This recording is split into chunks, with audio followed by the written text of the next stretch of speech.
Woo! Alrighty. How's everybody doing? I have a feeling I know the answer to that question.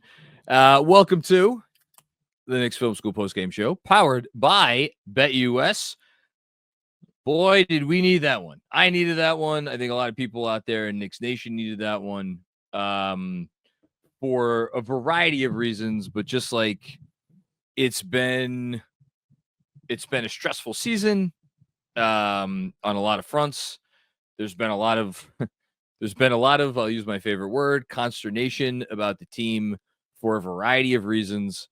And this has been a very intense week, right? It really has been. Like it's funny, you would have figured the Philly game would be an intense start to the week. That was actually like the least stressful among them because you had the Chicago game, followed by the first Brooklyn game, followed by the last Brooklyn game, which was like, I think was a very solid night. But even after that one, there was some like, a lot of like, hey man, it's November. You got 3 starters playing 40 plus minutes. You got 2 starters playing, 46 and 45 minutes. It's the most minutes that anybody's played in an NBA game, the regulation game this season. Like, it's just, again, consternation. And so to have a night, I mean, I'm kind of just going to call this what it was, a night off. And that is going to come off like a disrespectful statement to the Washington Wizards. And I want to be very clear, like, this team has some really talented young players. They're going to be really, I'm sure, good people running the organization. They're going to be good in a few years. Right now, that's just not a very good basketball team. And so you needed a night off, and you got it tonight. And the question is, all right, well, what do you do with a night off? Can you have it be a get well game on more than one front? And I think that's what this was. And we could talk about it right now because there's a lot of stuff to go around, a lot of praise to go around. And really, I don't think any negatives. So that's the best part. Those are the best post games to do, right? So where do we start tonight? We could start a couple of different places. I think I have to start here.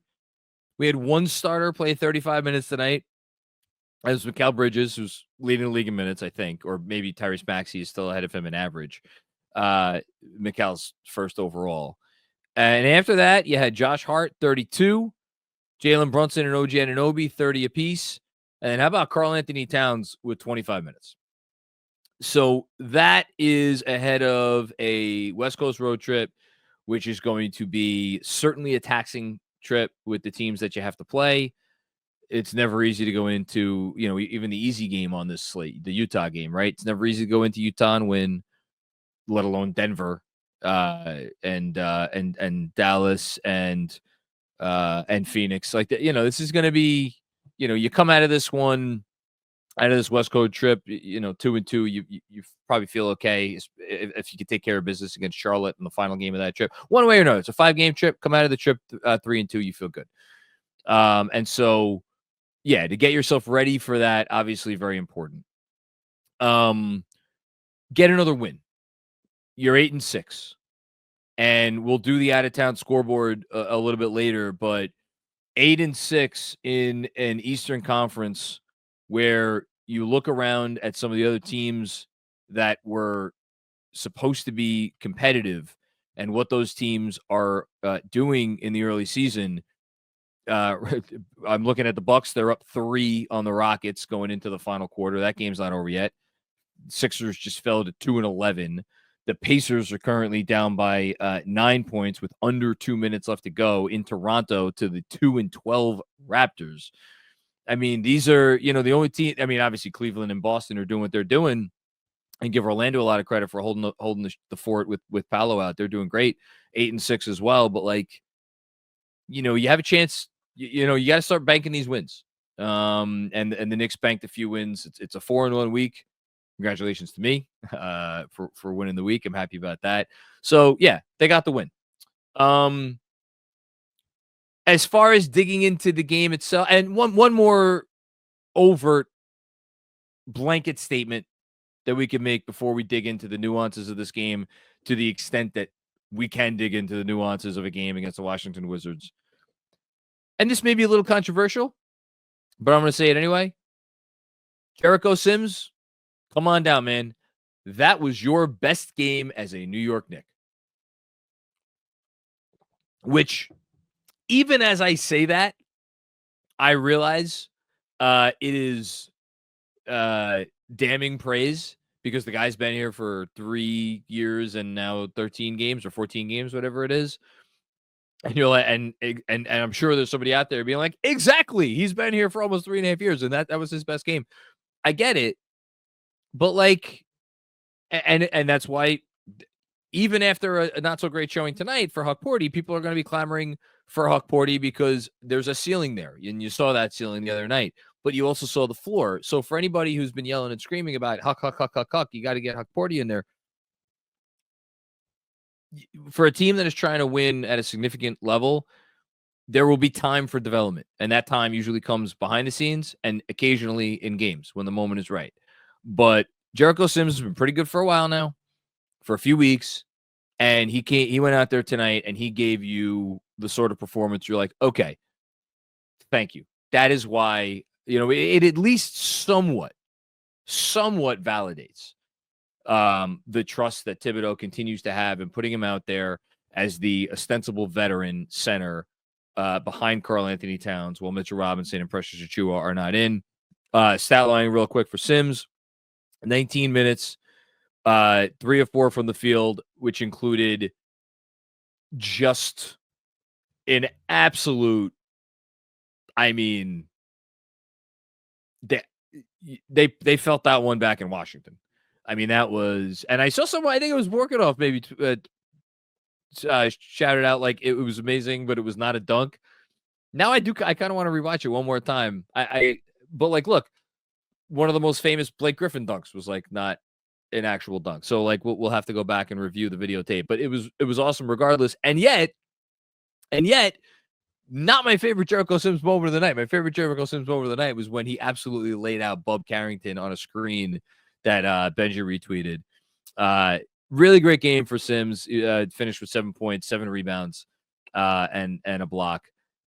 So good to see that from him. He was kind of the standout performer for me from a narrative perspective. Who was the best player in this game? My Lord. You want to? We could go through some numbers real quick. Jalen Brunson, 26 points on 15 shots. It felt like he was just automatic after a while. Not to be outdone, Karl-Anthony Towns, 24 points on 14 shots. OG Anunoby in a pedestrian game, given how he's been playing. 16 points on a dozen shots. Mikal Bridges got his. Not the most efficient night for Mikal, but what are you going to do?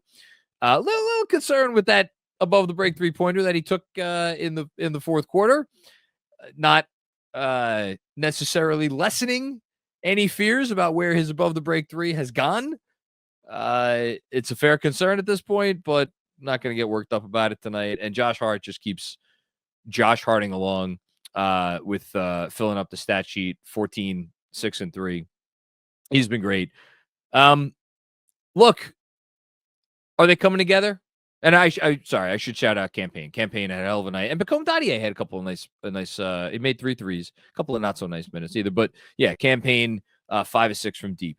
So can we take anything from this? Can we take anything from going into a game against the Wizards, who themselves were on a second night of a back-to-back, as were the Knicks, but the Wizards were traveling and the Wizards are the Wizards. Can you take anything from it? Yeah, I want to take a little something from this. Because for the amount of complaints that there have been about this team and for the amount of hand-wringing there has been about the time that it has taken to really find some chemistry here. I know it's the Wizards. To go out there and put on the offensive clinic, and I realized I didn't even read the final score of the game, 134-106, and like that was what they scored. How many points in the fourth quarter? The Knicks, 25 points in the fourth quarter after putting up 40, 33, and 36 over the first 3. So this could have been if they really wanted to, they probably could have put up a 150 spot tonight, but obviously, thankfully they did not want to, and the coach did not want to. And watching Tibbs go absolutely insane on the sideline in the fourth quarter was just it was a delight. It was fun. So watching them dismantle a team in the most surgical way that you could dismantle a team was comforting, regardless of who the team was, because it confirms what I think we probably already know, or at least I feel like I know, and maybe some other people are not quite there yet. Maybe tonight helped them get there. This offense has a chance to be the best offense in basketball. They have a chance to be good enough to prop up what might only need to be an above average defense for this team to think about doing some really special things. And we're talking about game 14. And already we're at the point where, and like, look, I get it. They had this game. They had the game against the Pistons.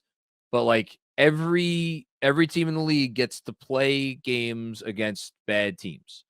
And it's, what do you do with those games? So if we look up at the end of tonight and the Knicks are ranked, whatever they're ranked in offensive rating, I'll check right now to see if it's updated. Not updated yet. I'll check back in a bit. Like Cleveland and Boston have gotten a little bit of separation. So I don't know if the Knicks are going to catch either of those guys tonight with this performance. But it's a special offense. It's a special offense. On the defensive end, again, what can you take on defense a night against the Wizards, a team that is just not a commensurate NBA team? Saw a couple nice things. Had a couple nice moments. Again, to go back to the Sims part, here's the best compliment I give their defense. When Jericho Sims is in there, they look like a real defense. And that is going to sound like disparagement of Karl-Anthony Towns. It's not. It's not, because it's not all on Cat. It's on they're trying to navigate and figure out how to play with Cat and insulate Cat and make up for some of his deficiencies that everybody knows are there. And that has led to some of the other issues. So again, it's not all on the individual, it's on the collective. And there were, even in a first half where they smoked the Wizards by 19 in that half, there were more than a few possessions on the defensive end where you're like, guys, come on. We should be up by 35. And it was not what you wanted. I interrupt this Knicks Film School postgame show to shout out one Rowan Alexander Barrett Jr. Stat just popped up, and I see he's giving the interview because I had the game on one of my TVs. 39 points tonight for RJ. What do you have? 9 rebounds, 5 assists. Was smoking from the field. One of the best games of RJ Barrett's career as Toronto gets their 3rd win of the season against Indiana. Shout out to him. Doing everything the people who stayed with him and believed in him and never quit on him professed that he would be able to do if he was given enough time and an opportunity. So shout out to RJ Barrett, man. It's a hell of a game. And he did it against Indiana, which is even better for the Knicks. Okay. So yeah, some uninspiring moments on defense. I'll say what I've been saying. I said it last night. I'll say it again now. I'm going to need to see a few games against quality offenses of this defense, the starting unit defense. That's the thing. The starting unit defense look like they are performing as one for consistent, extended stretches of basketball within a game. That's the only thing that's left. And again, it's game 14. It's okay that we haven't really seen it yet. That's the only thing that's left. And that, to me, is a great place to be. Did the team maybe want to be a little bit better than 8-6 after 14 games? Yeah, you could argue, like, Yeah, certainly should have won the Hawks game. You know, you would have loved to get that Bulls game. Absolutely. You know, you could argue maybe another game or two, but all things considered, with the first 10 that they had, um, and with the fact that they have been as hurt, their bench has been that banged up. Now you've had Deuce now missing whatever it is, 3 or 4 games. He missed another game tonight. Hopefully he's going to be okay early on in the road trip. We'll see if he plays on Wednesday. All things considered, you know, and again, I know there's people out there who are just like, I still don't have a great feeling about this team. I remember last year, and this team doesn't give me the same feeling. I just forget last year. Forget last year. I had a conversation with this about Andrew Claudio recently, and he was imploring me to be more empathetic towards the fans out there who just still are clutching on to last year and that feeling, and they want that feeling back. Feeling is gone. There's a new team. They're forging a new identity. They're laying groundwork for a new path. And tonight was yet the latest example of something like, hey, is it going to be different? Yes. Is it going to look different, feel different, smell different, taste different, all those things? Yes, it's going to be different. But it's looking pretty good in a different way. So let's get behind this. I'm getting behind it. It was a fun night. It was a fun night and a fairly relaxing one, even though we were all holding our breath, waiting to see if Tibbs was going to put in Jalen Brunson up 25 points or whatever it was in the fourth quarter. Okay, let us do our autograph signature moment of the game. This one's obviously not hard. It made the score 60-37. The Jericho Sims slam dunk of the year.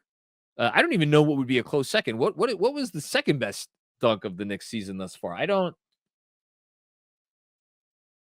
try. Nothing comes to mind. It's got to be one of the OG dunks, right? I don't think Josh. Has Josh even dunked? Oh, the Huck Porty dunk. Thank you, Kevin. Kevin is on the ones and twos behind the scenes. Yes, the Huck Porty dunk. Absolutely, it's the Huck Porty dunk. I think this has, for me, I think this has to go above the Huck Porty dunk, just because my own personal reaction to this one was like, I almost fell off my chair, and you could go see it because Andrew put it out on all of our social media channels. So there you go.